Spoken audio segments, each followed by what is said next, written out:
window above the bakery in a quiet corner of the city, above a tiny old bakery, lived a girl named Lila. She was known by no one and loved by few. At just 17, she had already endured more storms than most do in a lifetime. Her parents had passed away in a car accident when she was 9. Since then, she had bounced from one foster home to another, each colder than the last. Eventually, she aged out of the system and was given a tiny attic room above, a bakery in exchange for sweeping floors and stacking bread at dawn.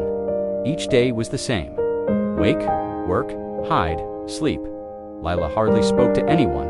Her eyes always carried the weight of grief, and her smile, if it ever came, vanished before anyone could catch it. But she had one secret joy: her window from her attic window. She could see the city slowly stretch awake in the morning sun. She'd sit there for hours, sketching people walking by, imagining their stories.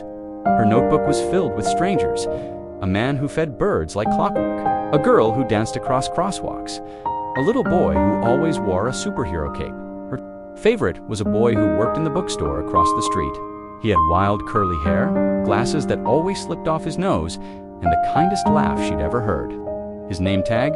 Read Leo. One rainy day, while delivering bread, she slipped on the bookstore's steps and dropped the whole tray. The bread went flying. Mortified, she crouched in silence, ready to run. But Leo simply laughed, helped her pick up the soggy loaves, and said, "You okay? Want to come in and dry off?" It was the first warm voice she'd heard in months. That day turned into many. She started visiting the bookstore, sometimes pretending to browse, other times just watching the rain. Leo would recommend books, and slowly, Lila began to talk, first in nods, then in whispers, then in full laughter. He never asked about her past, never made her explain the sadness in her eyes. He just listened, and when she finally showed him her sketchbook, expecting him to laugh, he didn't. He cried. "These are beautiful," he whispered. "You see the world like no one else does." Months passed. Lila began selling small sketches at a local art fair Leo had signed her up for secretly. To her surprise, people loved them. They bought them. One customer even asked her to illustrate a children's book. She couldn't believe it. She no longer hid. The girl in the attic, who watched the world in silence, had become part of it one evening.